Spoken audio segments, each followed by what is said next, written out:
with 2.4 right on the horizon and the new character Yanli having a interesting dynamic with Yanqing as far as we're aware, Yanqing has been getting a lot of hoopla hype recently, as we should say. People, after essentially Yanqing got slandered and slandered, Base world billionaire. Bands in a loft, I got a base world billionaire. Bands in a loft, I got a base world billionaire. Bands in a loft, I got a billion here, a billionaire. I bet you bitches wish I cared. Sweat. a lot of people are starting to essentially speak up and equate him to this level of power that he's actually quite strong. Even some people going as far to say that he'd beat 99% of the Lawfu. So, let's look at this objectively and not from a fuck Yanqing standpoint, but also not from a Yanqing is a GOAT standpoint. So, let's start with his interactions with the higher tiers of power, mainly his encounters with people that we mentioned in the top 10 video. So, we'll just start with the Blade fights. So at first glance, in the Blade fight, he's actually able to push Blade back and deflect his attack. Even later on, he keeps Blade at a distance. And later on, and there is hits from IL and Blade. However, we know that Blade is holding back in several ways. As much as people like to deny it, he is holding back. Which, to be fair, Blade does hold back in a lot of his encounters, but not only is he holding back his Mara, which he does in pretty much every encounter. Whenever Blade gets scary, it's the Mara flaring up. Isn't he always scary? He usually does what I tell him. I should probably unpack that a little. Blade relies on Kafka's spirit whisper to suppress the Mara inside him. Yeah, that's what I meant to say. You know, most of the time, Bladey's a nice, quiet boy. Totally. He's not a strong communicator, that's for sure. I'm pretty sure half my recording sessions have focused on 2 sounds. Number 1, Number 2, I can believe. He is also specifically holding back in this encounter because he doesn't want Yanqing or Danheng dead. He just kind of wanted to reveal the true identity of Danheng, which was in Biber de Lune, which not only corresponds with his own plan, but Elia's scripts literally has it to where Blade cannot kill Yanqing, and it's pretty fair to say the same logic applies to Yanqing, considering the Sterile Hunters don't usually spare people for no reason if they get in their way, and only spare them when it's someone like the Trailblazer, who is specifically called out in their script.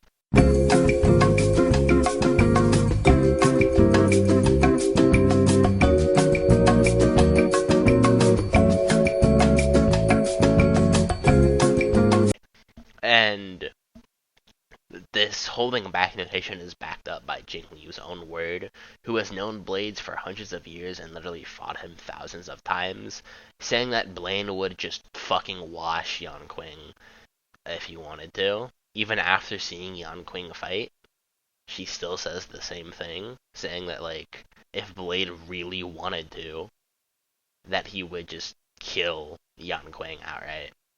And in Dan Heng's case, it's just outright stated he was holding back. And as soon as he stops, the fight is over. Like, Dan Heng stopping holding back is the reason why Yanqing loses the fight. So he scales to them when they don't really try. But when they start to try, they just kill Yanqing. And going back to the Jingliu encounter for a bit, while once again it seems like he can deflect her attacks. However, right after we just learned she's using it to steal the file she wanted, not really taking Yanqing seriously, and even comparing the attack that she normally does and the attack she used on Yanqing, it's evident that one has more effort than the other based on the amount of slashes. While this attack is just one, usually the attack is several slashes. And even this not full power blast still has Yanqing like tired out of his mind and like barely fucking standing. And even in this encounter, Yanqing admits he lost in the end because they had a game or like a challenge to see who was stronger and shit, and Yanqing admits defeat. And Jingliu was so fast, Yanqing didn't even see her move, and Jingliu calls him fucking slow. So he essentially got perception blitzed, so I'm not sure how getting perception blitzed, losing, and getting tired out by a pretty casual, nonchalant Jingliu is fine, when, once again, going back to Blade, Blade does better against a similar state Jingliu, who is also holding back and can hold his own, and like even tag her and keep up with her. So clearly there's a difference in power by a large fucking margin between Jingliu and Blade. And keep in mind, this is not a prime Jingliu. This is her rusty, as she admits in the same mission, and this is her like at a mentally taxed state. So considering this, he shouldn't scale to anyone in that I mentioned in the top 10. We'll get to adventuring later, since he's below Dan Hung Il, but considering how Yanqing just kind of gets one shot by Dan Hung Il, and we know he'd get no diff by Blade, he doesn't even remotely scale to anyone in that top 10 video I mentioned. And speaking of those top tiers, we also know that Kafka's Spirit Whisper does work on Yanqing, which isn't surprising. And considering her speed scaling to Acheron, same thing would happen again, if not quicker, if anything, considering Kafka was letting the Trailblazer fight him. And also, I don't think anyone's going to argue if I say, well, notice Yanqing. I don't think anyone is going to contend this. But now let's go into a lower tier of power. The other people he fights or other people he has encounters with. To start off with this encounter against Xushang, while people do like to say Yanqing is holding back, this was stated by the spirit who was outright just lying to him to try to manipulate him. He was saying that, like, he was kind of hyping Yanqing up because he wanted Yanqing to do bad things. Like, even this goes as far to say that he thinks that he's, like, convincing Yanqing he's above Jingliu and shit. Yet we know via Yanqing's own valid word that he is amped and achieved a level he didn't normally achieve. Which, Circus, the guy who knows a shit ton about these spirits, even goes as far to say the opposite, and that Yanqing was bloodlusted if anything. Yet Xushang is holding back, and yet Xushang holds her own.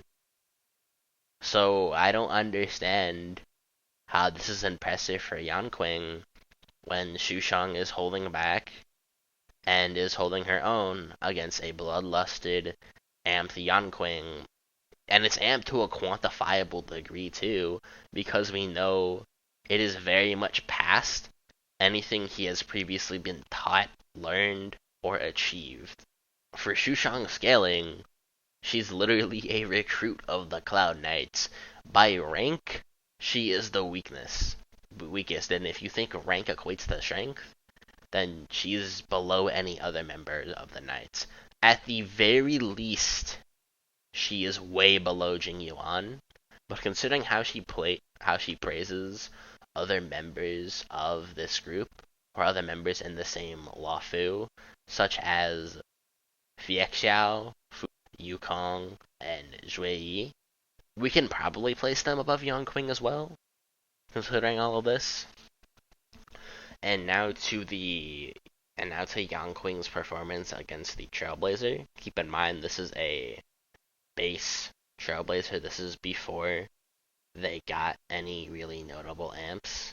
They had the preservation power, but they didn't seem to be using that in that fight, and it's before a lot of main things in the story. So, and Yanqing at the very least stalemates, but he most likely loses. the best outcome for Yanqing is that he stalemated the Trailblazer, but or that Yan, because we're not giving a concrete answer, but considering the result is Yanqing leaving and Kafka praising the Trailblazer, and Kafka while lying seems to take it as a win for the Trailblazer. So The flag in Japan, but it's actually this hand towel with a perfectly placed water stain. Oh shit, I just peed on my towel accidentally. Better turn this into cloud. It was a water stain! I had an ice pack and it leaked onto the towel! I didn't fucking pee on it! You peed on it. You peed on it, didn't you, little piss boy?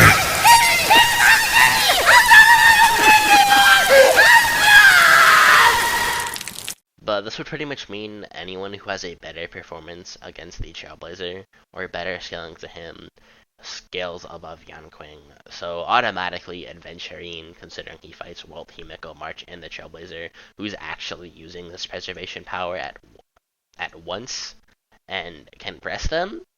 Even Walt going as far as to say that without Acheron he would have affected the entire dreamscape. And Himiko's beam can harm Adventurine to the point where he grunts in pain. Always. So, same logic, Himiko's beam would also probably beat Yanqing. I don't know if Himiko is fast enough or durable enough to take an attack from Yanqing as well. Bronya could fight the group of March, Trailblazer, and Danheng. And March calls her strong and even thinks that Danheng needs to release his secret power to beat her, so it does seem that Bronya is on the winning end of this encounter. And Sampo's bomb could also knock the group out, so if Sampo could use his bombs on Yanqing, then it would work on Yanqing too. To be completely fair, the fights, Bronya's fight is against a weaker Trailblazer, or a less experienced one, but not necessarily weaker, just less experienced. But considering it is a whole group fight versus a 1v1, I don't think that matters that much. And Japard could also fight the same group on several occasions.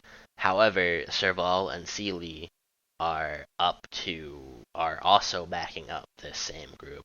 Sealy even going as far as to compliment him and saying that he is the best guy she's ever fought, and March agrees. So at the very least, Japard is at least somewhat pressing the group.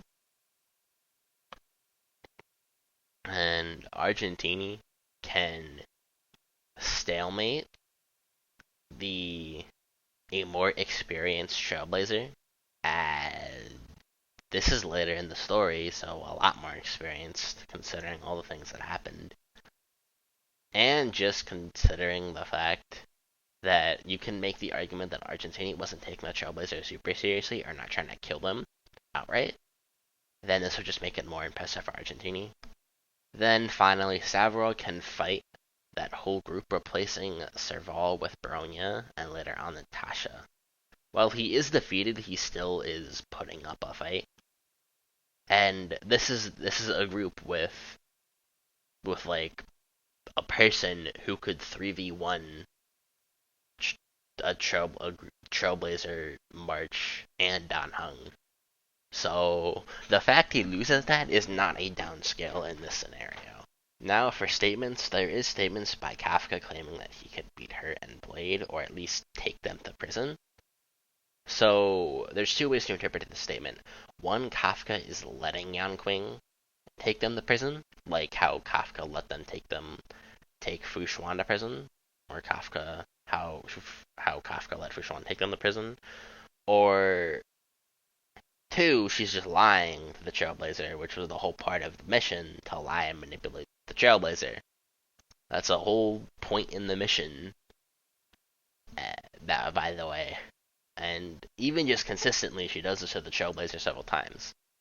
So, after Fu Xuan's statement, Fu Xuan has literally never seen Jing Yuan really try to fight, as far as we are aware, more or less in her divinations, why would she be aware of how powerful or skilled Jing Yuan is exactly when he never sees it?